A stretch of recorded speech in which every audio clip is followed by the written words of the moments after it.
बाद फ़अऊज़ु बिल्लाहि मिनश्शैतानिर्रजीम बिस्मिल्लाहिर्रहमानिर्रहीम इन्ना रहमती वसिअत कुल्ल शै सुब्हान रब्बिका रब्बिल इज़्ज़ति अम्मा यसिफ़ून व सलामुन अलल मुरसलीन वल्हम्दुलिल्लाहि रब्बिल आलमीन।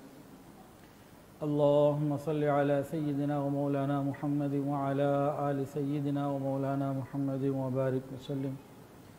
अल्लाहुम्मा सल्लि अला सय्यिदिना व मौलाना मुहम्मद व अला आलि सय्यिदिना व मौलाना मुहम्मद व बारिक वसल्लिम।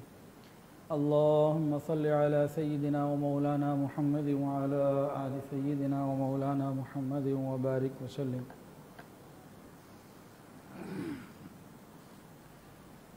आज इस माह मुबारक की ताक़ रातों में से आखिरी ताक़ रात है, 29वीं शब है। अल्लाह ताला अपनी रहमत से हमारी मग़फ़िरत फ़रमाए। और आज एक बहुत बड़ा हादसा हुआ। PIA के एक जहाज़ जो दोपहर को हमारे शहर लाहौर से रवाना हुआ, मंजिल पे पहुंच ही गया था, तकरीबन रनवे सामने था और लैंड क्रैश हो गया, गिर गया। इसमें एक तो दुआ है उन लोगों के लिए, अल्लाह ताला उनकी मग़फ़िरत फ़रमाए। इस तरह की अचानक हादसाती मौत, शहादत की मौत। जुमे का दिन ये मज़ीद बरकत का दिन और रमज़ान का महीना ये मज़ीद बरकतों का महीना और मग़फ़िरत का आशरा। तो कई चीज़ें ऐसी हैं कि इंशाअल्लाह उम्मीद है कि अल्लाह उनकी मग़फ़िरत फ़रमा देंगे। इसमें हमारे लिए भी कुछ सबक हैं। जब ये लोग जहाज़ में बैठे होंगे ना, तो सारे SOPs पूरे किए होंगे। मार्केट में, अब मेरी भी शालमी में दुकान है, हम भी दुकान लॉकडाउन के बाद खोल रहे हैं, तो बहुत सारे दुकानदार SOPs को पूरे तरीके से नहीं कर पा रहे। कुछ कर रहे हैं, कुछ नहीं कर रहे हैं, कुछ गलती हो जाती है। लेकिन एयरपोर्ट के ऊपर मेरा गुमान है कि 100% SOPs पूरे किए होंगे। एक एक को थर्मल गन्स के साथ चेक किया होगा और पूरी कोशिश की होगी जितनी भी SOPs हैं उनको पूरा करने की। लेकिन मौत का वक्त एक मुकर्रर था और हर एक का मुकर्रर है अपने वक्त पर आनी ही आनी है। तो मौत के वो क्या कहते हैं, कोरोना से डरना नहीं है, लड़ना है, लेकिन खौफ खुदा के साथ साथ हमें अपने गुनाहों से भी डरना है। मौत का कोई वक्त नहीं, कोई पता नहीं किस वक्त आ जाए। मौत का हर एक के लिए वक्त मुकर्रर है, लेकिन किसी के इल्म में नहीं कि उसका वक्त कब आ जाए। तो हमें चाहिए कि हम मौत की तैयारी साथ साथ करते रहें, किसी वक्त भी बुलावा आ जाएगा। अल्लाह ताला उनकी मग़फ़िरत फ़रमाए। बात करनी है रहमत इलाही की। इन्ना रहमती वसिअत कुल्ल शै। अल्लाह ताला फरमाते हैं कि बेशक अल्लाह की रहमत हर चीज़ के ऊपर हावी है। हर चीज़ के ऊपर अल्लाह की रहमत हावी है। अल्लाह की रहमत कितनी बड़ी है, उसको समझने के लिए दो तीन बातें बुनियादी समझ लीजिए, उसके बाद फिर मज़मून शुरू होगा। लेकिन ये बातें अहम हैं मज़मून को समझने के लिए। अल्लाह, ये जुमला याद रखिएगा, अल्लाह रब्बुल इज़्ज़त ने अपने बंदों को सवाब के लिए पैदा किया है, आज़ाब के लिए पैदा नहीं किया।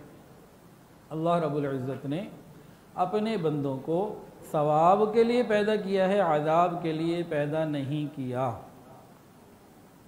दूसरा जुमला ये भी ज़हन में रखिएगा, अल्लाह रब्बुल इज़्ज़त चाहते हैं कि मेरे तमाम बंदे ये नेकी तक़वा के बाद, नेकी तक़वा के साथ अपनी मेहनत और इबादत से जन्नत में पहुंच जाएं, यानी पास हो जाएं। अगर ये अपनी मेहनत और इबादत से पास ना हो तो मेरी तरफ से रियायती नंबर लेकर प्रमोटेड पास हो जाएं, लेकिन पास सारे हो जाएं। तो ये दो बातें हो गई। अब अल्लाह रब्बुल इज़्ज़त की रहमत को समझने के लिए एक और मिसाल। एक मदरसा है, वहाँ पर बच्चों के पेपर्स हुए। अब वो पेपर्स एग्ज़ामिनर के पास जा रहे हैं।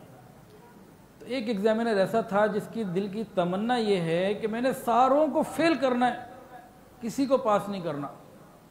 ये क्या करेगा, साफ जाहिर है अपनी नीयत पर अमल करेगा। एक दूसरा एग्ज़ामिनर है, उसके दिल की तमन्ना ये है कि मैंने हर एक को पास करना है, किसी को फेल नहीं करना। अब ये क्या करेगा, ये कोशिश करेगा मामूली से मामूली बात के ऊपर भी नंबर ज़्यादा से ज़्यादा दे दिए जाएं। तो बिल्कुल अल्लाह रब्बुल इज़्ज़त की चाहत जो है ना, ऐसे ही है, अल्लाह चाहते हैं मेरे सारे बंदे पास हो जाएं, अपनी मेहनत इबादत से हो जाएं तो बहुत अच्छा, नहीं तो प्रमोटेड ही सही सारे पास हो जाएं।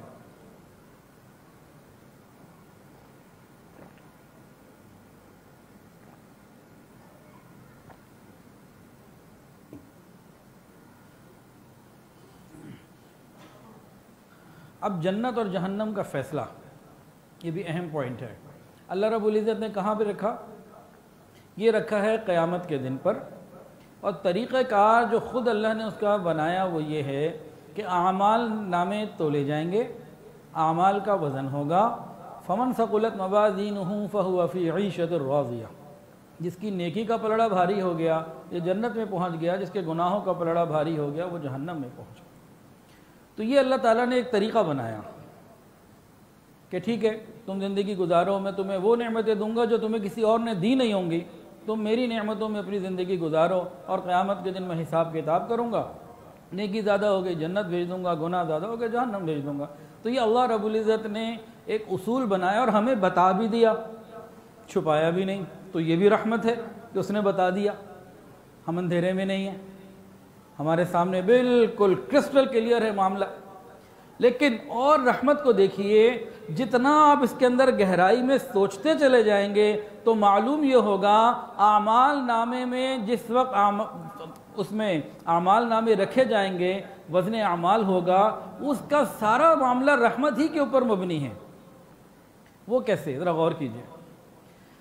उस दिन जो हिसाब किताब होगा ना, वो हिसाब किताब किस बुनियाद पर होगा? वो ये दो किताबचे हैं जो ये लिख रहे हैं, एक इधर बैठा है एक इधर, इनको क्या कहते हैं? किरामन कातिबीन। जो इंसान करता है लिख लेते हैं, इनके लिखे हुए चीज़ों को पेश किया जाएगा, उस पर जन्नत जहन्नम का फैसला हो जाएगा। अब इनको क्या अहकामात दिए परवरदिगार ने, उनको गौर कीजिए तो मालूम होता है कि रहमत ही रहमत है, रहमत ही रहमत है, रहमत ही रहमत है, बेपनाह और बेहिसाब रहमत है। वो इस तरीके से कि इसको परवरदिगार ने ऑफिसर बनाया और इसको नीचे कर दिया। ये अफसर है, ये मातहत है। अल्लाह चाहते तो इसको अफसर बना सकते थे कि नहीं बताएं? बिल्कुल बना सकते थे, लेकिन अल्लाह की रहमत का तकादा ये था कि इसको बनाया। फिर इसको क्या कहा? इसको कहा मेरा बंदा मुझे बड़ा प्यारा है, मेरा बंदा मुझे बड़ा प्यारा है, मुझे बड़ी इससे मोहब्बत है। ए नेकी लिखने वाले फरिश्ते, जब मेरा बंदा किसी नेकी का फ़कत इरादा कर ले, मैं परवरदिगार तुझे हुक्म देता हूँ तू फ़ौरन नेकी लिख लिया कर। किया तो अभी कुछ भी नहीं है, हुक्म क्या आ रहा है? नेकी लिखो। ये रहमत नहीं है तो और क्या है? दूसरी बात, इसको अगली बात हुक्म दिया, मेरे बंदे, मेरा बंदा मुझे बड़ा प्यारा है, मैं बड़ी इससे मोहब्बत करता हूँ, अगर ये नेकी कर ले तो मेरा तुझे हुक्म ये है कि कम अज कम 10 लिखनी है, कि एक लिखनी 10 हैं। मन जाअ बिल हसनति फलहु अशरु अमसालिहा, एक नेकी की है लेकिन लिखनी 10 हैं। ये 10 किसको मिलती हैं? मेरा गुमान ये है कि 10 अल्लाह ताला उनको अता फरमाते हैं जिनको कुछ नहीं देना होता। जिनको आप समझेंगे कुछ नहीं देना ना, उनको 10 दे रहे होते हैं, वरना क्या है 70 700 बेहिसाब। वमन यत्तक़िल्लाह वयुअज़िम लहू अजरा, जो मुत्तकी लोग होते हैं, नेकी तकवा वाले लोग होते हैं, उनको अजीम अजर मिला करता है, अजीम अजर मिला करता है। और ये कितना अजीम हो सकता है इसके बारे में किसी के लिए भी कहना मुश्किल, वो अल्लाह ही जानता है कि कितना अल्लाह अता फरमाता। देखें, 1 मन सोना वज़न में 1 मन, 1 मन चांदी भी वज़न में 1 मन, और 1 मन मट्टी भी वज़न में 1 मन। वज़न तीनों का बराबर है, कीमत तीनों की मुख्तलिफ। एक आलिम बाअमल, एक मुत्तकी 2 नफिल पढ़ता है, उसका मामला कुछ और होता है, एक आम आदमी 2 नफिल पढ़ता है, उसका मामला कुछ और होता है, बहुत फ़र्क होता है।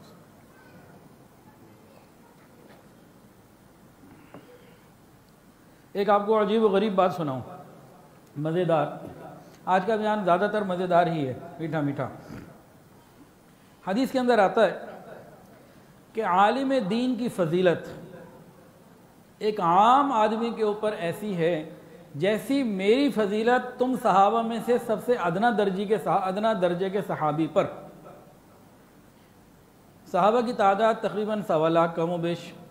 नबी अलैहिस्सलाम ने मिसाल से समझाया कि देखो एक मैं हूँ और तकरीबन 1.25 लाख सहाबी हैं, तो उन सहाबा के जितने भी हैं सब के दर्जे बहुत बुलंद, लेकिन उनके अंदर ऊपर नीचे दराजात हैं। जैसे सिद्दीक़ अकबर सबसे आगे हैं, तो जो सबसे कम तरीन दर्जे के सहाबी हैं, ये याद रखिएगा, कम से कम दर्जे के सहाबी भी पूरी उम्मत से बेहतर हैं। अच्छा, जो कम से कम दर्जे के सहाबी हैं उनका नबी अलैहिस्सलाम से अगर हमने तकाबुल यहाँ पे इस हदीस के मुताबिक करें, अगर 1.25 लाख सहाबा हैं तो कितना गुना फ़र्क हुआ? 1.25 लाख का फ़र्क आ गया। अब इसको नीचे ले आइए। नबी अलैहिस्सलाम ने फरमाया क्या इसमें कि एक आलिम बाअमल की फजीलत एक नेक इबादत गुजार बंदे से कितनी ज़्यादा है, यानी 1.25 लाख गुना ज़्यादा हो गई। यानी एक आम आदमी जो नेक भी हो वो तो 1 रकात नफिल पढ़ेगा, उसको 1 रकात का सवाब मिलेगा। एक आलिम बाअमल पढ़ेगा, उसको जितनी सहाबा की तादाद गोया 1.25 लाख है तो 1.25 लाख का मिलेगा। बाकी तो अल्लाह की देन बहुत ज़्यादा। तो इसको क्या कहा गया? बहुत ज़्यादा लिखो। अब इसकी बारी सुनिए। ये गुनाह लिखने वाला जो लेफ़्ट साइड पे बैठा है, इसको फरमाया अल्लाह ने, देखो मेरे बंदे मुझे बड़ा प्यारा लगता है, मेरे बंदे मुझे बड़े प्यारे लगते हैं। तुम्हें हुक्म ये है, अगर ये कोई गुनाह का इरादा कर ले, खबरदार हरगिज़ मत लिखना। किया तो नहीं है, कैसे लिख सकते हो? बिल्कुल मत लिखना। अब बंदे ने गुनाह कर लिया, अब इसका हुक्म आता है, देखो तुम तो मातहत हो ना, गुनाह कर लिया उसने, ठीक है, लेकिन पहले अपने ऑफिसर से तो पूछो वो क्या कहता है। अब ये पूछता है बॉस लिख लूँ, सर लिख लूँ, कहता है नहीं अभी ठहरो, चंद मिनट का एक थोड़ा सा टाइम दिया जाता है, हो सकता है ये तौबा कर ले, तो जो लिख के मिटाना है लिखना ही ना पड़े। अच्छा, वो ग्रेस पीरियड भी समझे ख़त्म हो गया, बंदे ने तौबा ना की, फिर क्या होता है? फिर इसको हुक्म ये होता है कि देखो मेरा बंदा मुझे बड़ा प्यारा है, चलो अगर ये बतकाज़ाए बशरियत गुनाह कर बैठा, अब उतना ही लिखना जितना किया है, ज़रा सा भी ज़्यादा मत लिखना। अब ये देखिए रहमत है कि नहीं, इसको अहकामात कैसे जा रहे हैं, इसको कैसे जा रहे हैं। अब ये सारा कुछ जब क़यामत के दिन ज़िंदगी इंसान गुजार के पहुँचेगा और ये अल्लाह के सामने पेश किए जाएंगे, तो बताएं रहमत की वजह से कोई बदनसीब ही होगा जिसके नामाए अमाल गुनाह के भारी होंगे, वरना तो सब के नेकी के ही भारी हो जाएंगे इंशाअल्लाह। अल्लाह ने बनाया ये सा रहमत का कानून है।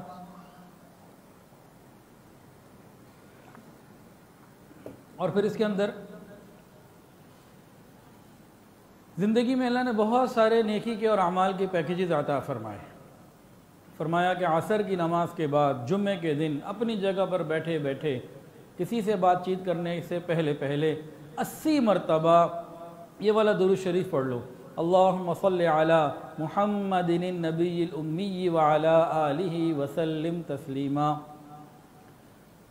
तो 80 साल के मेरे गुनाह, मैं अपने बंदे के 80 साल के गुनाह माफ़ करूँगा, 80 साल की नेकी का सवाब अता करूँगा।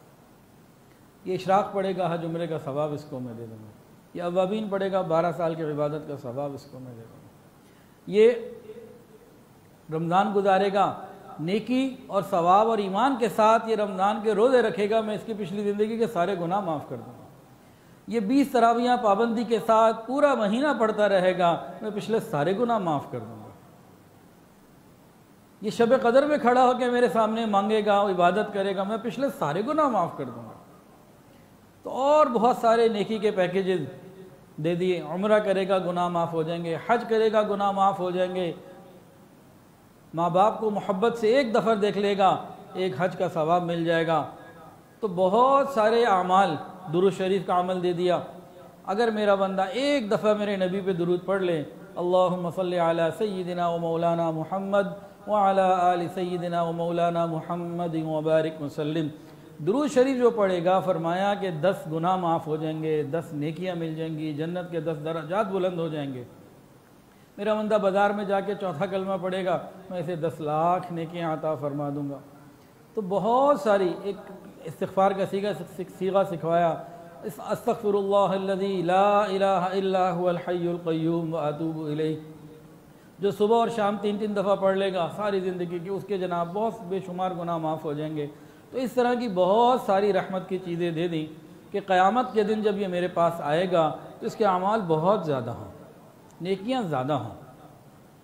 तो अल्लाह ताला ने उम्मत मुस्लिमा के लिए ऐसी आसानियाँ कर दी।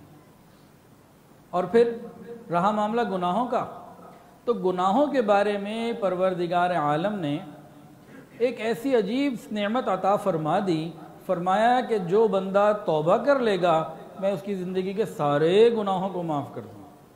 नेकियां बाकी रहेंगी और बढ़ भी रही हैं और गुनाह तौबा से माफ़ होते जा रहे हैं। अब क़यामत के दिन जब आमाल नामे रखे जाएंगे, उम्मत मुहम्मदिया के जब आमाल नामे रखे जाएंगे, सारी उम्मतें हैरान हो रही होंगी, ये कैसे नेक लोग हैं, इनके सिवा तो गुनाह ही कोई नहीं है। असल में क्या है, सच्ची बात है, मेरी या आपकी कोई बात नहीं, ये तो अल्लाह ने अपने महबूब से वादा किया है, यौम ला युख़ज़िल्लाहु नबी वल्लज़ीना आमनू मअहू।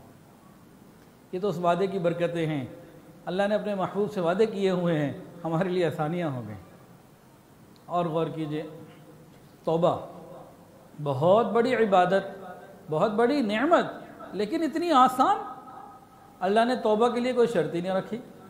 देखिए, अगर अल्लाह चाहते शर्त रख सकते थे ना, बेटे को पहले बड़े बेटे को ज़िबा करोगे तो तौबा कबूल होगी, या मक्के आओगे तो कबूल होगी, अच्छा पैदल चल के आना फिर कबूल होगी, सवारी पे भी मत हो के आना सवार, अच्छा अपना सारा या आधा माल अल्लाह के रास्ते में सदका कर देना फिर माफ़ करेंगे।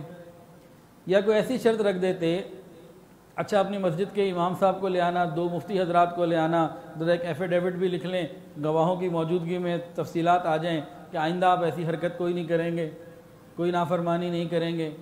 अल्लाह चाहते तो ये शराइत रखी जा सकती थी ना, लेकिन अल्लाह ने तो कोई शर्त नहीं रखी, आसान हो गया। अन्नद्मु तौबा, जो बंदा अपने गुनाहों पे नादिम हो गया उसके गुनाह माफ़ हो। कितनी बड़ी नेकी, कितनी बड़ी इबादत और इतनी आसान।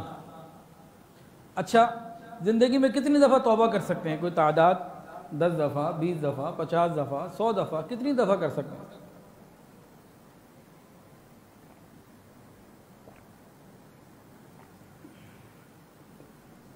अल्लाह चाहते तो कोई ऐसी बात भी तो रख सकते थे ना कि भाई 100 दफ़ा कबूल होगी बस, या हर साल में 10 दफ़ा कबूल होगी, 50 साल है तो 500 हो गई, हर महीने का एक चांस दे सकते हैं भाई। ऐसी कोई बात हो तो सकती थी ना कि इसके बाद कबूल नहीं होंगे। फरमाया कि अगर एक दिन में कोई 70 मरतबा तौबा कर ले, 70 मरतबा तोड़ दे, तब भी तौबा का दरवाज़ा खुला है, इसको नहीं बंद किया। हाँ, जब मौत का वक्त आ जाएगा वो बात फिर अलग है। तो ज़िंदगी में तो तौबा का दरवाज़ा खुला हुआ है, कितना अल्लाह ने आसान किया। अब कोई बंदा एक मुनासिब अच्छी नेकी पे ज़िंदगी गुजारे, 5 वक्त की नमाज पाबंदी से पढ़ता हो, नेकियां करता हो, कभी गलतियां भी हो जाती हों, तो बताइए रहमत के सारे कानून को देखते हुए तो यही गुमान होता है ना कि इंशाअल्लाह जन्नत ही मिलेगी, आमाल नामे वज़नी हो ही जाएंगे नेकियों के। अच्छा, और अल्लाह की रहमत पे गौर करते हैं। देखिए,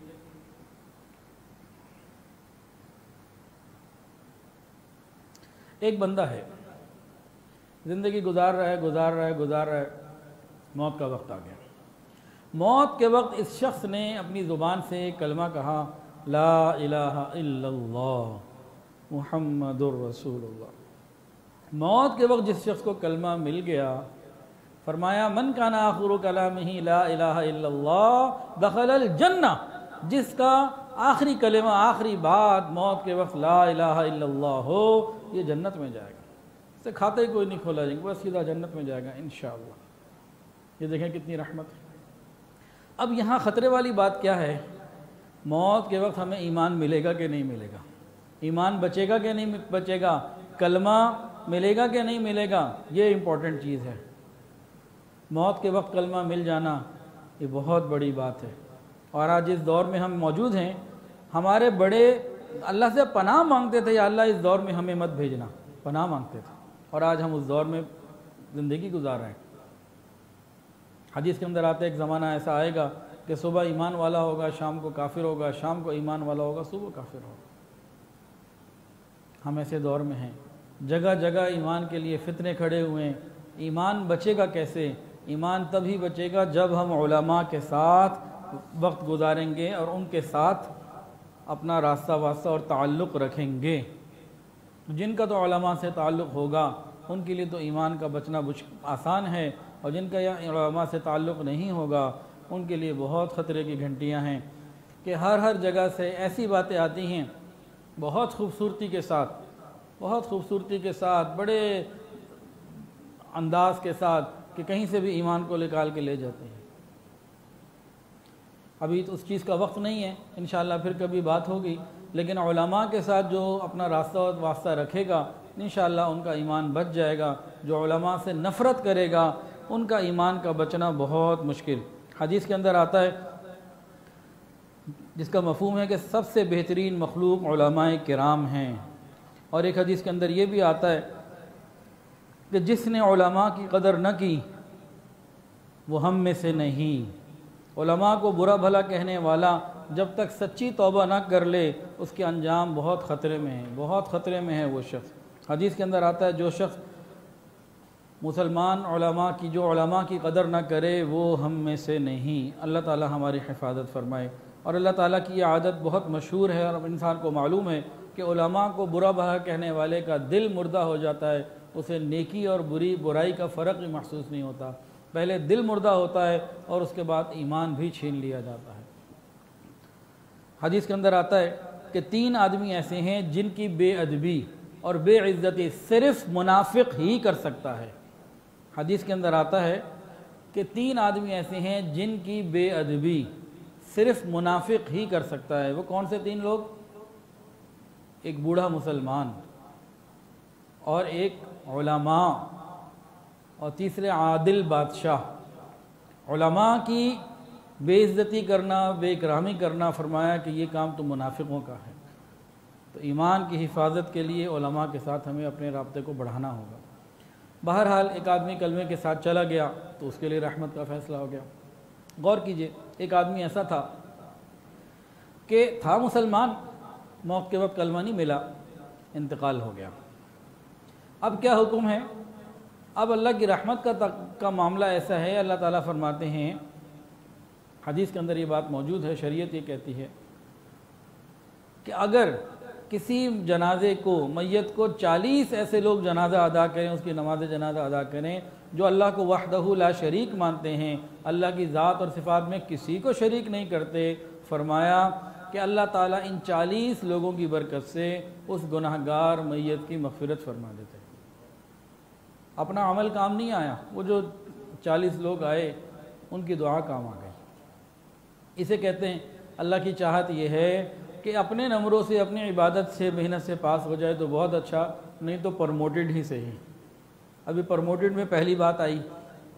अच्छा, एक बंदा ऐसा था, मर गया, 40 आदमी भी जनाजे में शरीक ना हुए। अब क्या करें? गुनाहगार था। अब होना तो ये चाहिए, ये भी तो अल्लाह कर सकते थे ना कि मरते ही जन्नत और जहन्नम का फैसला हो जाता, डाल देते जहन्नम में। लेकिन अल्लाह ने जहन्नम के फैसले को डेफर कर दिया और उससे पहले कब्र का एक मामला रखा। कब्र का मामला क्यों रखा? कि यहाँ भी कई ऐसे चांसेस मिल सकते हैं इसको कि इसकी मग़फ़िरत हो जाए। कई चांसेस कब्र के ज़माने में भी हैं। उसमें एक चांस तो ये है कि ये कब्र में गया, इसके पीछे औलाद थी, उन्होंने इसके लिए इसाले सवाब किया, कुरान मजीद पढ़ा, इसके लिए मस्जिदें बनवाई, मदरसे बनवाए, नेकी के काम किए, सदक़ा जारिया वाले काम किए। ये लोगों को दीन की दावत देता था और इसने मदरसे वालों की मदद की थी। मदरसे में बच्चे कुरान पढ़ते रहे, दीन पढ़ते रहे, इसके गुनाह पीछे माफ़ होते रहे। तो किसी की दुआ लग गई, इसका मामला आसान हो गया। एक मामला हो सकता है कब्र के अंदर कि किसी अल्लाह वाले की दुआ लग जाए, क़यामत तक किसी भी मुसलमान की दुआ लग जाए, इसकी मग़फ़िरत हो जाए। फिर आज़ाब क़ब्र से ही गुनाह माफ़ होते हैं। आज़ाब क़ब्र एक ऐसी चीज़ है जिससे गुनाह माफ़ होते हैं। तो हो सकता है क़ब्र में इसको जो तकलीफ़ें मिलें वो तकलीफ़ें इसके गुनाहों की मग़फ़िरत का ज़रिया बन जाएँ और इसको जन्नत का फ़ैसला क़यामत के दिन सुना दिया जाए। और बाद उलमा ने यह भी लिखा है कि एक बाद मरतबा ऐसा होता है कि कब्र बिल्कुल ख़त्म हो जाती है, जो मट्टी की सुन्नत के मुताबिक कब्र होती है, ये वक्त के साथ साथ ख़त्म हो जाती है। जब उसका नामो निशान मिट जाता है ना, तो फिर अल्लाह ताला भी रहमत फरमाते हैं कि ये वो बंदा जो दुनिया में बड़ा चौधरी मलिक फिरता था, बना फिरता था, आज न दुनिया में इसका नाम लेने वाला कोई, कब्र तक का निशान मिट गया। अल्लाह उसकी मग़फ़िरत फरमा देते हैं। तो कब्र के अंदर भी बाज़ चांसेस रहते हैं मग़फ़िरत के। इसके बाद क़यामत का दिन आता है। क़यामत के दिन सबको दोबारा ज़िंदा किया जाएगा, तमाम अव्वलीन और आखिरीन को। अच्छा, अगर अल्लाह चाहते ना तो क़यामत के दिन भी ये फ़ैसला कर सकते, देखो भाई अमाल नामे लिखे हुए हैं, अब इसको जन्नत में डालो, उसको जहन्नम में डालो, ज़रूरत ही नहीं है लंबे चौड़े कामों की हिसाब किताब की और क़यामत का दिन कायम करने की, डालो इसको ख़त्म करो। लेकिन अल्लाह ने ऐसा नहीं किया। क्यों? कि इसके अंदर अभी बंदों के लिए रहमत का मिलना और बड़ा आसान हो जाएगा। क़यामत का दिन जहाँ खौफ का दिन है, वहाँ एक अंदाज से ये रहमत का दिन भी पूरा पूरा है। क़यामत के दिन कई ऐसे मामलात होंगे कि बंदे की मग़फ़िरत के चांसेस होंगे। एक हदीस के अंदर आता है, मफ़हूम है, एक बंदा जन्नत में जा रहा होगा, उसको कोई देखेगा तो पुकारेगा, मुझे पहचाना तूने? नहीं, मैंने नहीं पहचाना, मैंने तुम्हें एक गिलास पानी पिलाया था, प्याला एक प्याले तुम्हें पानी का पिलाया था। वो जन्नती, हाँ हाँ याद आया, तुमने पानी पिलाया था। देखो भाई तुम जन्नत में जा रहे हो और मैं जहन्नम में, अल्लाह ताला से दरख्वास्त कर दो, अल्लाह ताला मेरी मग़फ़िरत फरमा दे। अल्लाह फरमाएंगे, वो बंदा अल्लाह ताला से कहेगा, या अल्लाह इसका एक एहसान है मेरे ऊपर, इसने एक गिलास पानी, एक प्याला पानी मुझे पिला दिया था। अल्लाह ताला फरमाएंगे, अच्छा जाओ ले जाओ इसको भी साथ। तो एक प्याला पानी के ऊपर भी मग़फ़िरत हो रही है। और गौर कीजिए, क़यामत के दिन दो आदमी पेश किए जाएंगे, हदीस में आता है, दोनों के बारे में जहन्नम का फैसला, जाओ जहन्नम में, फरिश्ते लेके जा रहे होंगे। उनमें से एक तो बड़ी तेज़ी से दौड़ेगा जहन्नम की तरफ और दूसरा मुड़ मुड़ के पीछे देख रहा होगा, थोड़ा चलेगा फिर देखेगा, फिर चलेगा फिर देखेगा। दोनों को बुला लिया जाएगा, हाँ भाई तुम इतनी तेज़ी से क्यों जा रहे थे? कहा, या अल्लाह दुनिया में तो तेरी मानी कोई नहीं, मैंने कहा यहाँ तो मान नहीं लूँ ना, इसलिए तेज़ी से जा रहा हूँ, तेरा हुक्म तो पूरा करूँ। दूसरे से पूछा, मुड़ मुड़ के क्या देख रहा था भाई, क्या देख रहे थे पीछे? या अल्लाह वो आपकी रहमत को देख रहा था। आपकी रहमत कहाँ है? रहमत का बड़ा जिक्र सुना था तो मैं तो सोच रहा था रहमत आएगी मुझे बचा लेगी। ये दोनों ये बातें जब करेंगे, अल्लाह फरमाएंगे दोनों को जन्नत में भेज दो। ऐसी रहमतों का नज़ारा होगा।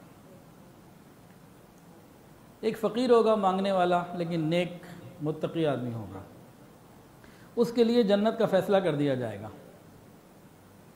कहा जाएगा जाओ जन्नत में, वो नहीं जाएगा। भाई जन्नत में क्यों नहीं जा रहे? या अल्लाह मैं जन्नत में कैसे चला जाऊं? जिनके यहाँ से मुझे चाय पानी रोटी कुछ पैसे कुछ ज़रूरत की चीज़ें मिल जा करती थी, वो तो भी अहले जहन्नम की लाइन में इतने खड़े। तो कोई मेरी बिजली का बिल देता, कोई ईद पे मेरे कपड़े देता, बच्चों का कोई मसला करता, कोई दवाई की कोई दवा दारू करता, कोई कुछ करता, तो अभी मैं क्या करूं? तो मैं अकेले जन्नत में चला जाऊं तो इतने लोग यहाँ खड़े।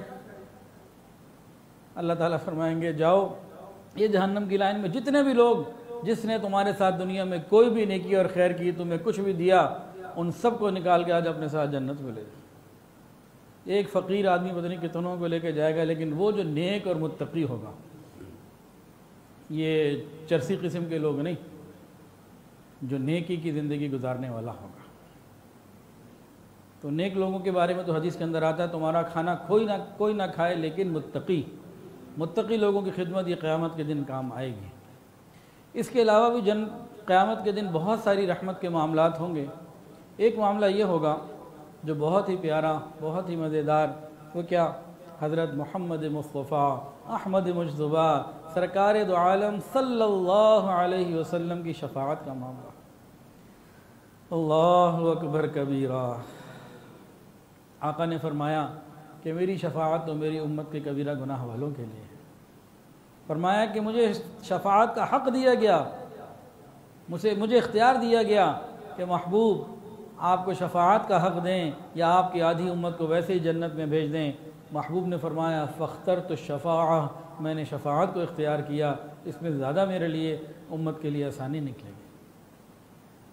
नेक लोग तो अपने अमाल से आगे गुजर ही जाएंगे, तो गुनाहगारों को ज़रूरत पड़ेगी। तो हुज़ूर पाक सल्लल्लाहु अलैहि वसल्लम की शफ़ाअत ये मग़फ़िरत और निजात का बहुत बड़ा ज़रिया बनेगी।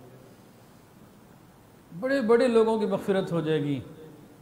क़यामत के दिन मग़फ़िरत का ऐसा समा पैदा हो जाएगा कि किताबों में लिखा है कि शैतान को भी एक वक्त ऐसा आएगा कि उम्मीद लग जाएगी कि शायद इतने बड़े बड़े गुनाहगारों की मग़फ़िरत हो रही है तो शायद आज मेरी भी हो जाए। इतनी तो रहमतों के समंदर उस वक्त होंगे। अब नबी करीम सल्लल्लाहु अलैहि वसल्लम की शफाअत किन को मिलेगी, ये भी इम्पॉर्टेंट पॉइंट है। मौत कलमे पे आ जाए, पहली बात तो ये है। फिर नबी अलैहिस्सलाम की शफाअत ऐसे नहीं है कि हर एक को मिल जाएगी, कुछ महरूमीन भी हैं। उम्मत के अंदर मुख्तलिफ़ तबक़ात हैं।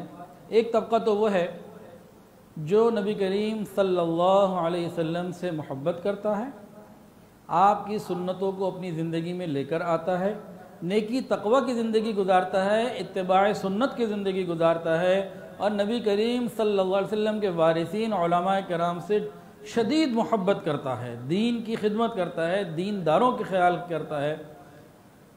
ये वो तबका है जो अव्वलीन मुस्तहिक़ होगा नबी अलैहिस्सलातु वस्सलाम की शफाअत का। दूसरा तबका कौन सा है उम्मत के अंदर? ये तबका नबी अलैहिस्सलाम से मोहब्बत करता है, कुछ नेकी कर लेता है, कुछ गुनाह कर लेता है, सुन्नतों को तोड़ भी देता है, छोड़ भी देता है, लेकिन अपने आप को गलत महसूस करता है। मसलन दाढ़ी कटवाता है, इसको पता है नबी अलैहिस्सलाम की दाढ़ी पूरी थी और न कटवा, दाढ़ी को रखना वाजिब है, कटवाना गुनाह कबीरा है, लेकिन कटवा रहा है, नेकी नहीं कर पा रहा सही, लेकिन समझता अपने आप को गलत है। आगे से कोई लॉजिक नहीं देता, कोई बकवास नहीं करता, उलमा से मोहब्बत रखता है, उनसे ताल्लुक़ रखता है, उनको हक़ पे समझता है। ये वो लोग होंगे, ये भी नबी करीम सल्लल्लाहु अलैहि वसल्लम की शफाअत के बजा तौर पर मुस्तहिक़ होंगे, बिल्कुल होंगे। एक तबका वो है, वो ख़तरे में है। ये वो तबका है जो उलमा से नफ़रत करता है, जो हदीस और सुन्नत के बारे में बातें करता है, ये नहीं है, वो नहीं है, फ़लाँ चीज़ नहीं है, इसकी क्या ज़रूरत, उसकी क्या ज़रूरत, और सुन्नतों का मजाक उड़ाता है। आज देख लीजिए हमारे माशरे में कितने नौजवान ऐसे हैं दिन रात सुन्नतों का मजाक उड़ाते हैं। कोई सुन्नत लिबास वाला, सुन्नत वदा क़ता वाला उनके पास चला जाए, फिर देखें वो उसको कार्टून ही समझते हैं और कैसे मजाक उड़ाते हैं, या नबी अलैहिस्सलाम की बातों का मजाक उड़ाता है।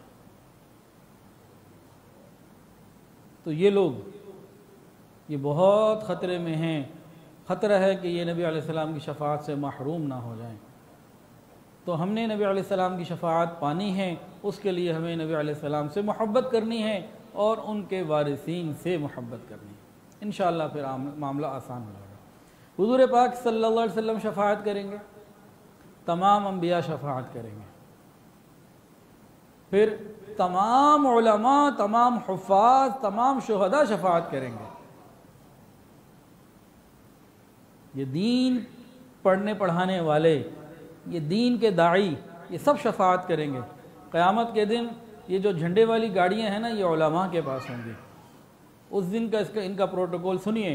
क़यामत के दिन अल्लाह रब्बुल इज़्ज़त उलमा से फरमाएंगे, ए उलमा की जमात, मैंने तुम्हारे सीनों को इसलिए इल्म के लिए कबूल नहीं किया था कि आज तुम्हें हिसाब किताब लूँ, तुम्हें सज़ाएँ दूँ, जाओ तुम बख्शे बख्शाए जन्नत में चले जाओ।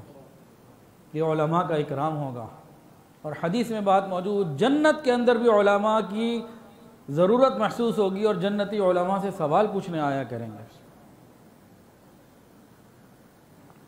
ये नबी के वारिस हैं, मामूली बात तो नहीं है। किसी भी दुनिया के किसी भी मुल्क का कोई कानून ये क़यामत के दिन नहीं चलेगा। क़यामत के दिन तो शरीयत का कानून चलेगा। आज हम अपने कानून में सूद को हराम लिखें या हलाल लिखें, क़यामत के दिन वो हराम ही होगा और सूद खाने वाले को उसकी सज़ा मिल के रहेगी। यहाँ कानून बदल देने से कुछ नहीं होता। क़यामत के दिन वही कानून चलेगा जो नबी अलैहिस्सलाम का कानून है। तो उस कानून के मुताबिक जब फ़ैसले हो रहे होंगे तो गौर कीजिए कि उलमा की हमें कितनी ज़रूरत है। जितनी हमें सांस लेने के लिए हवा की ज़रूरत है, उससे ज़्यादा हमें उलमा की ज़रूरत है। मौत तो आनी आनी है। वो कोरोना से नहीं मरे, लैंडिंग हो, क्रैश लैंडिंग हो गई, मर गए, अल्लाह उनकी मग़फ़िरत फरमाए। मौत ऐसे लिखी थी, मौत तो आनी आनी है।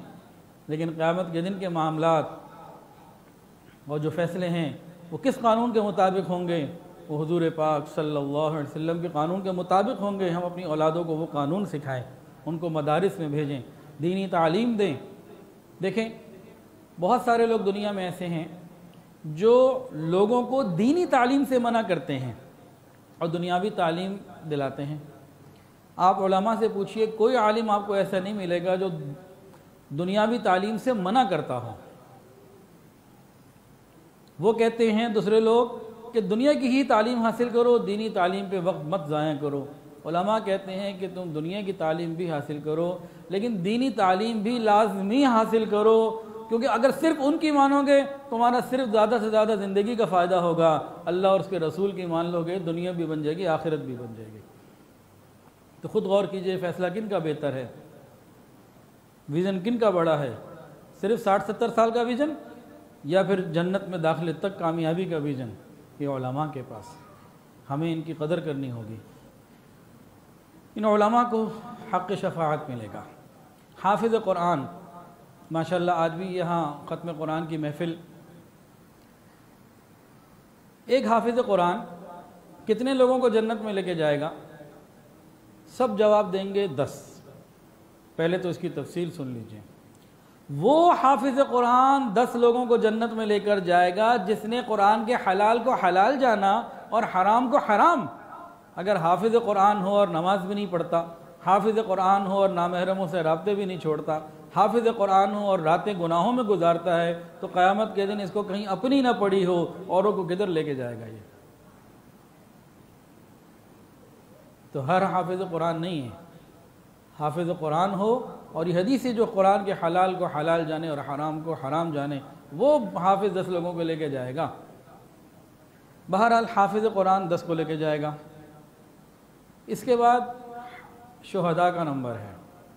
शुहदा कितने लोगों को लेके जाएंगे? शुहदा किराम 70 लोगों की शफाअत करेंगे, उन्हें जन्नत में ले जाएंगे।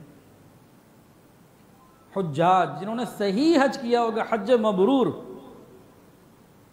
दुनिया का VIP फैसिलिटीज़ वाला हज नहीं, अल्लाह के यहाँ जो हज मबरूर जिनका होगा, जिन्होंने सीख कर सुन्नत के मुताबिक हज किया होगा, ये कितने लेके जाएंगे? एक हाजी। फ़ज़ाइल हज में हज़रत शेखुल हदीस हज़रत मौलाना ज़करिया रहमतुल्लाह ने हदीस लिखी है, फरमाया कि एक हज मबरूर करने वाला 400 लोगों को 400 लोगों को जन्नत में लेके जाएगा। एक आलिम कितने लोगों को लेके जाएगा बताइए? एक आलिम बाअमल, हाफिज़ 10 को ले गया, शहीद 70 को ले गया और सही हज करने वाला 400 को ले गया। आलिम कितने को लेके जाएगा?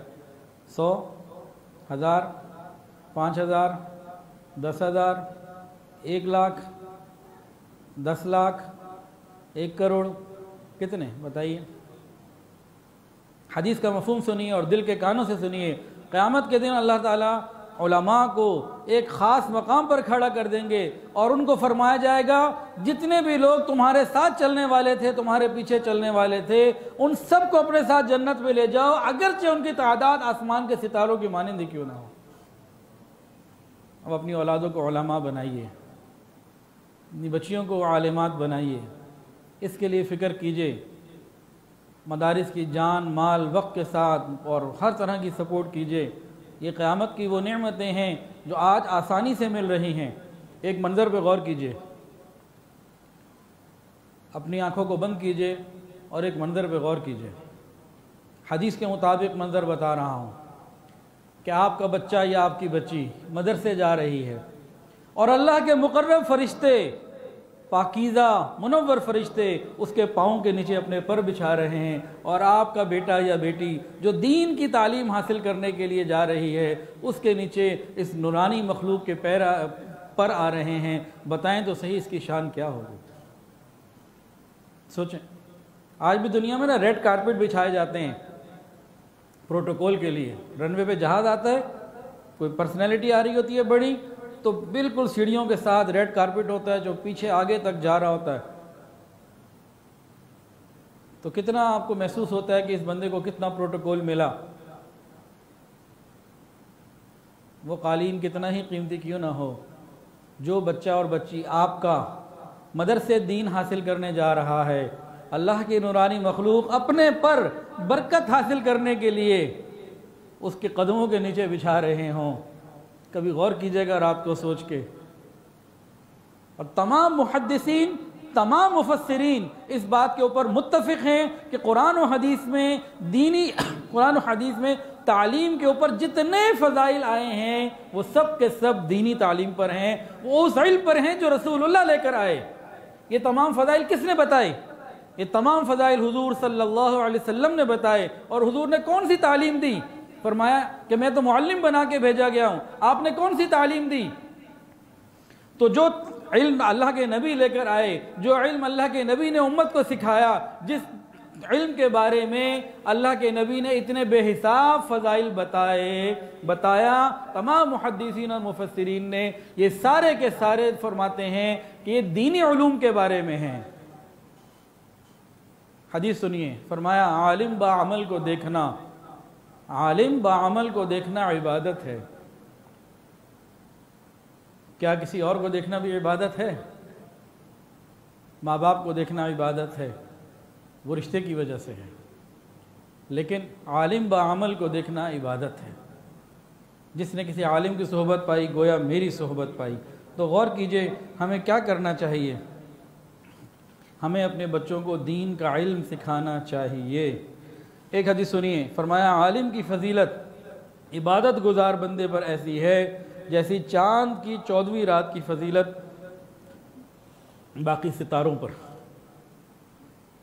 तो हम इरादे करें कि अपनी औलादों को दीन का इल्म अता करेंगे, दीन का इल्म सिखाएंगे। दुनिया से इस वक्त शायर इस्लाम को मिटाया जा रहा है। क़यामत के दिन रसूलुल्लाह सल्लल्लाहु अलैहि वसल्लम ने पूछ लिया ना, मेरा दीन मिटाया जा रहा था, मेरे दीन के जो शायर और निशानियाँ थी वो मिटाई जा रही थीं, बताओ उस दौर में तुम थे, तुमने क्या किया? बाजमात नमाज शायर है, ईद की नमाज शायर है, तरावी रमज़ान की और बहुत सारी इबादतें शायर हैं, हज और क़ुरबानी शायर है, अज़ान शायरुल्लाह में से है। तो हम ऐसे ज़माने में आ चुके हैं, पैदा हुए हैं जिससे हमारे बड़े पनाह मांगते थे, अल्लाह उस ज़माने में हमें ना भेजना। उस ज़माने में हम आ चुके हैं, शायर को मिटाया जा रहा है। क़यामत के दिन अगर हुज़ूर पाक सल्लल्लाहु अलैहि वसल्लम ने पूछ लिया, तुम्हें अल्लाह ने जान माल इज़्ज़त दी थी, तुम्हें समझ भी दी थी, मेरा दीन मिटाया जा रहा था, बताओ तुमने मेरे दीन के लिए क्या किया? क्या जवाब है हमारे पास? क्या जवाब देंगे? इस वक्त नबी अलैहिस्सलाम का दीन मिटाया जा रहा है, पूरी कोशिश की जा रही है।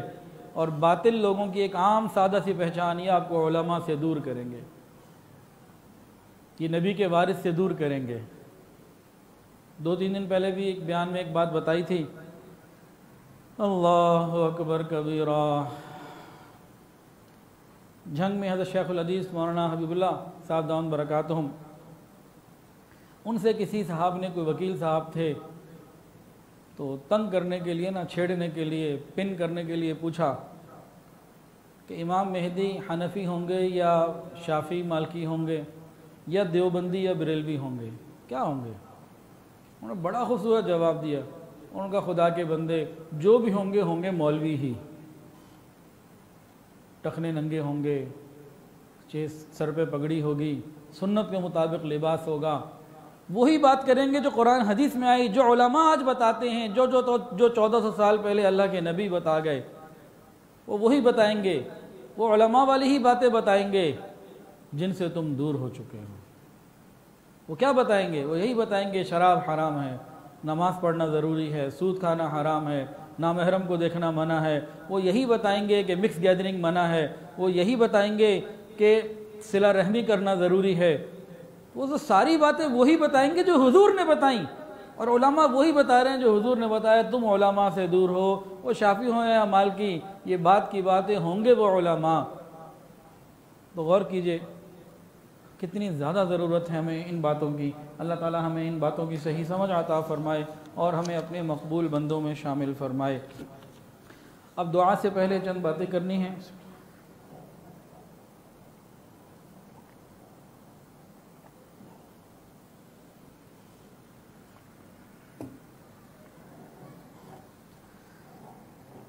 अपने गले के लिए ना मैं कश्मीरी चाय पीता रहता हूँ, गला बड़ा अच्छा रहता है। आज भी माशाल्लाह 3 बयान हुए, एक नमाज जुम्मा का और एक अभी एक मस्जिद में ख़त्म कुरान के बाद।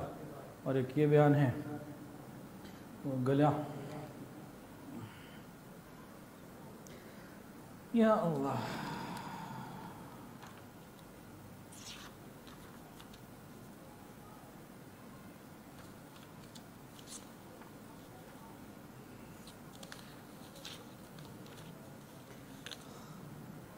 हमारे इदारे अल-कहफ़ एजुकेशनल ट्रस्ट में दीनी तालीम की मुख्तलिफ़ जो है ना वो चीज़ें चल रही हैं अल्हम्दुलिल्लाह।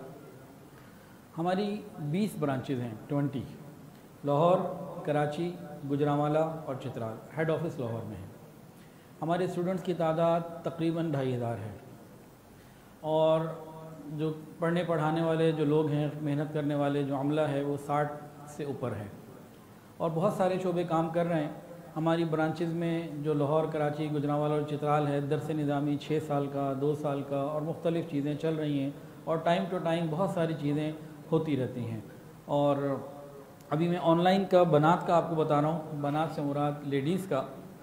तो गुज़िश्ता साल 2019-20 में, यानी कि इस जो तालीमी साल शुरू होता है ना, ये शव्वाल से लेके शाबान यानी रमज़ान तक चलता है। तो शव्वाल से लेकर रमज़ान तक एक तो आशरा ज़ुल्हज्जा की वर्कशॉप हुई कि इसको कैसे गुजारना है। उसके बाद आज़ादी का सफ़र, ये ऑनलाइन सेशन इसके होते रहे। उसके बाद you can do what you want to do, ये प्रेजेंटेशन हुई। इसके बाद सीरत नबी सल्लल्लाहु अलैहि वसल्लम कुरान मजीद की रोशनी में। पांचवी चीज़, इस फितने के दौर में अपनी औलाद को फितनों से कैसे बचाएं। छठी चीज़, 3 माह का शॉर्ट कोर्स था जिसमें तफसीर, हदीस, फ़िक़्ह, तजवीद। 7वीं चीज़ थी किड्स सुन्ना बेस्ड तरबिया कोर्सेज़। बात चीज़ें हमारी इंग्लिश में भी चल रही हैं। और 8वीं चीज़ थी तजवीद कोर्स, कुरान मजीद को सही करने का कोर्स बनात के लिए। 9वीं चीज़ थी तजवीद कोर्स बच्चों के लिए। 10वीं चीज़ हुई पिछले साल तामीर शख्सियत सीरत की रोशनी में। और 11वीं चीज़ इंग्लिश लैंग्वेज ऑनलाइन कोर्स हुआ। और इसके अलावा कंप्यूटर कोर्सेज़ हुए यंग गर्ल्स के लिए। इसके अलावा फॉर किड्स कंप्यूटर कोर्स हुए, छोटे बच्चों के लिए भी कंप्यूटर कोर्स। इसमें उनको सिखाना ये होता है कि इस्तेमाल कैसे करना है और किन किन चीज़ों से बचना है। 14वीं चीज़ ये आलिमात के लिए थी दौरा तदरीबुल इबारात। इसके अलावा मुअल्लिमात और आलिमात के लिए, बड़ी क्लासेस की तालिबात के लिए दौरा तफसीर जलालैन शरीफ भी हुआ। 16वीं चीज़ सीरतुल अंबिया सीरीज़ हुई रमज़ान मुबारक में। 17 ख़ुद शनासी का सफ़र, डिस्कवर योरसेल्फ, ये प्रेजेंटेशन हुई। और 18वीं चीज़ रमज़ान मैनेजमेंट वर्कशॉप कि हम अपने रमज़ान को कैसे अच्छा बनाएं। 19वीं चीज़ दौरा तफसीरुल कुरान इंग्लिश में हुआ। इसके अलावा 20वीं चीज़ दौरा तफसीर कुरान उर्दू में जो 130 जो है ना वो हमारी मुअल्लिमात ने करवाया 130। और लॉकडाउन की वजह से क्योंकि ऑन साइट नहीं हो सकता था तो ऑनलाइन ही सब ने करवाया और 130 जगह हुआ, जिसकी मरकज़ी जो थी वो मेरी अहलिया ने करवाई अल्हम्दुलिल्लाह। और 27वें रोज़े को दोपहर के वक्त इख्तितामी दुआ हुई। ये तो वो चीज़ें थीं जो सीजनल थीं और शॉर्ट थीं।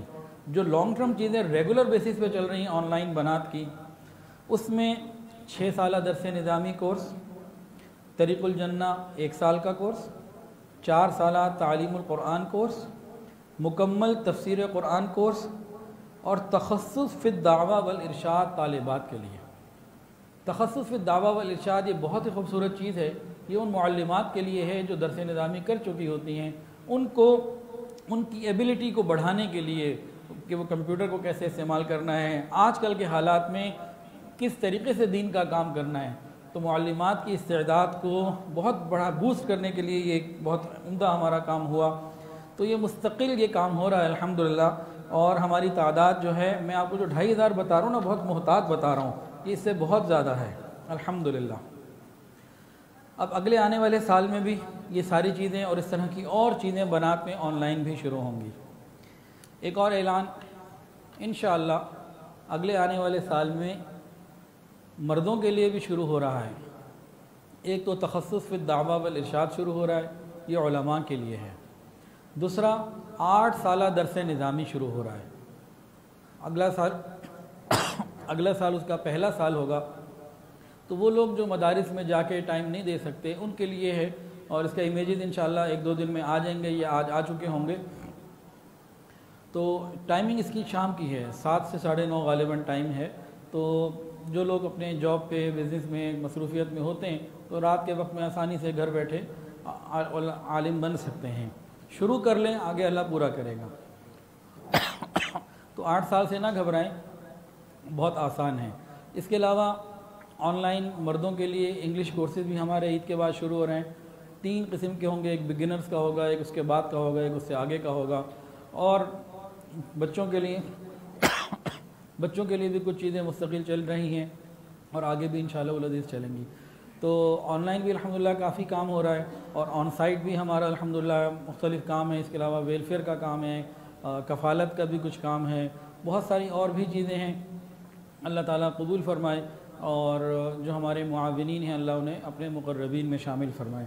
ये चंद के ऐलानात थे। अब तौबा के कलिमात पढ़ लीजिए, उसके बाद दुआ कर लेते हैं।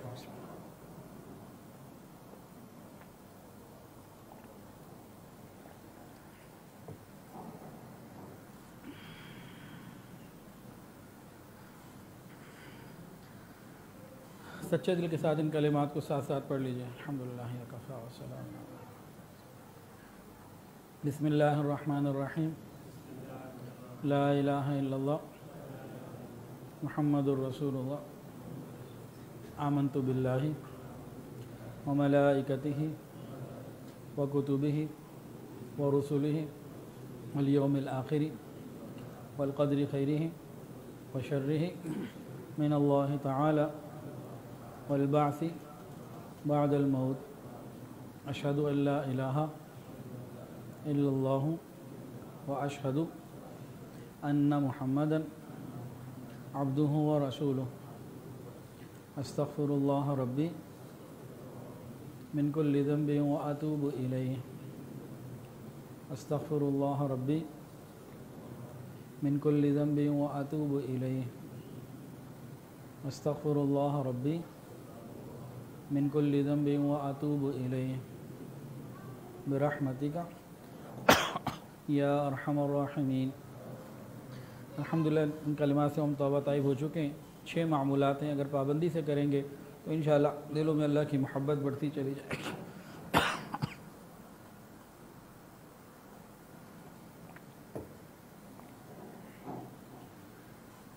पहली चीज़ इस्तिग़फ़ार, अस्तग़फिरुल्लाह रब्बी मिन कुल्लि ज़ंबिन व अतूबु इलैहि।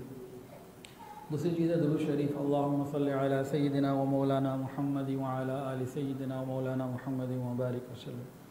ये दोनों चीज़ें सुबह शाम 100 मरतबा। तीसरी चीज़ है कुरान मजीद की रोज़ाना तिलावत। 1 सिपारा हो जाए तो बहुत अच्छा, नहीं तो आधा सिपारा सही, नागा ना हो। चौथी चीज़ है वक़ूफ़ क़ल्बी, अल्लाह रब्बुल इज़्ज़त का ध्यान।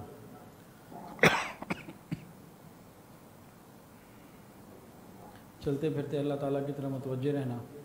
और 5वीं चीज़ है मुराक़बा। मुराक़बा कहते हैं आँखों को बंद करके, सर को झुका के ख्याल करके बैठना कि अल्लाह की रहमत आ रही है, मेरे दिल में समा रही है और मेरा दिल कह रहा है अल्लाह अल्लाह अल्लाह। और छठी चीज़ है राब्ता शेख।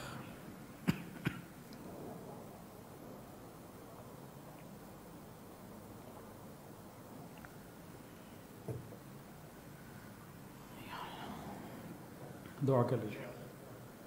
अल्हम्दुलिल्लाहि रब्बिल आलमीन, अल्हम्दुलिल्लाहि रब्बिल आलमीन, अल्हम्दुलिल्लाहि रब्बिल आलमीन, सल्लल्लाहु अला नबील उम्मील करीम। रब्बना वलमना अनफुसना व इल्लम तग़फिर लना व तरहमना लनकूनन्ना मिनल खासिरीन। अल्लाह हम आपके आजिज़ मिस्कीन बंदे हैं। अल्लाह ज़ाहिर में बंदे, हकीकत में निहायत ही गंदे हैं। या अल्लाह हमारे दिलों की गंदगियों को दूर फरमा, हमारे सीनों को अपने नूर से मुनव्वर फरमा, हमारे दिलों को अपनी याद से आबाद फरमा।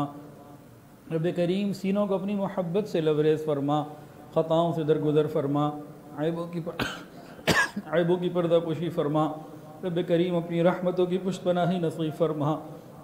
रब करीम इस रमज़ान मुबारक की आखिरी ताक़रात है, ये नेमत अब ख़त्म हो जाने वाली है।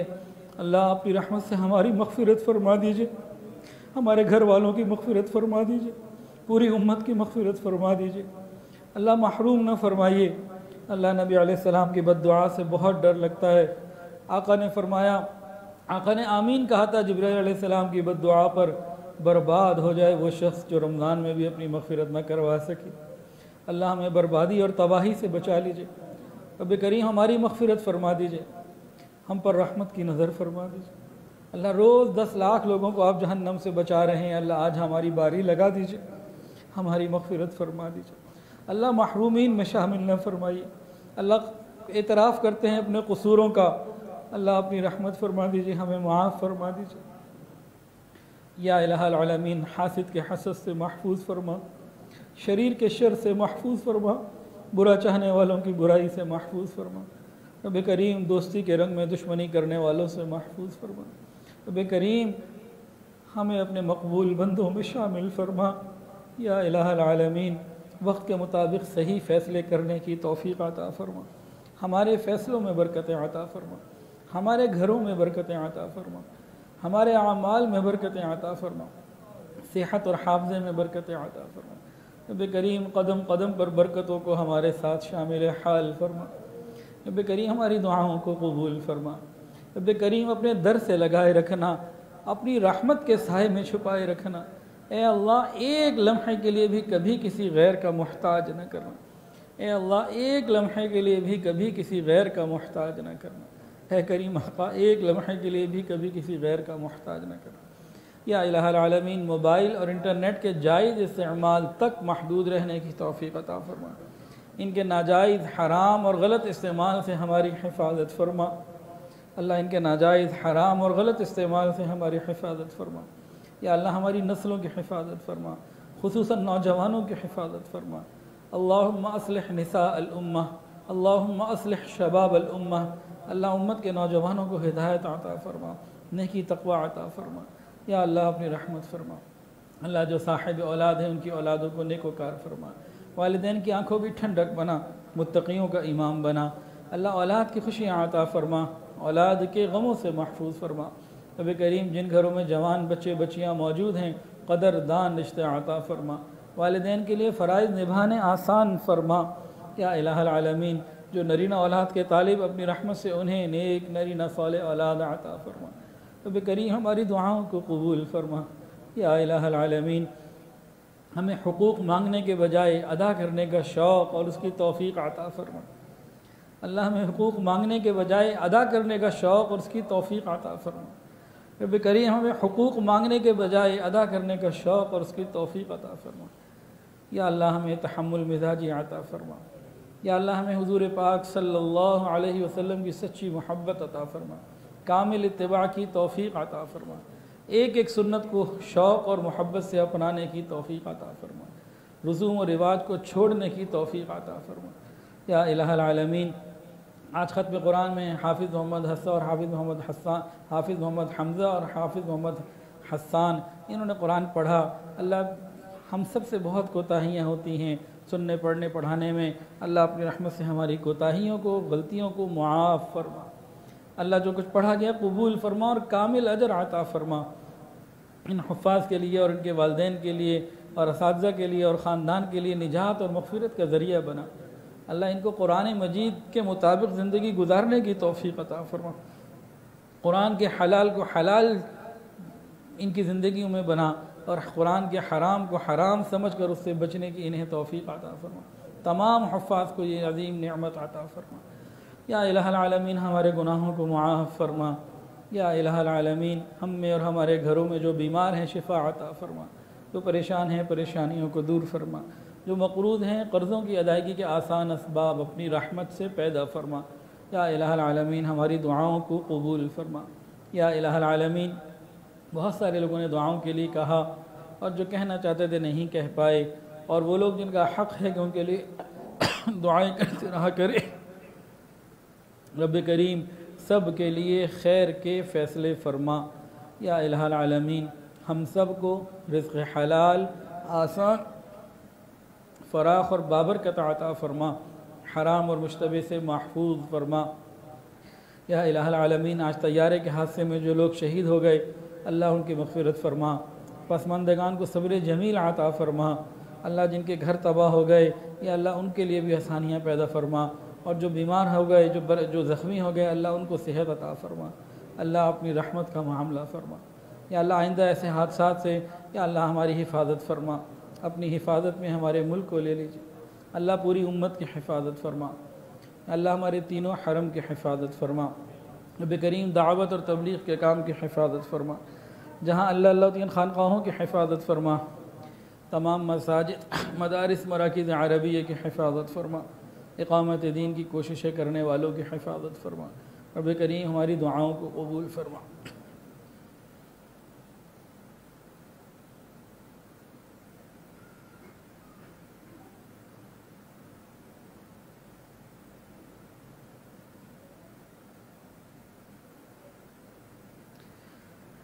वसल्लल्लाहु तआला अला खैरि खल्क़ि सय्यिदिना मुहम्मद।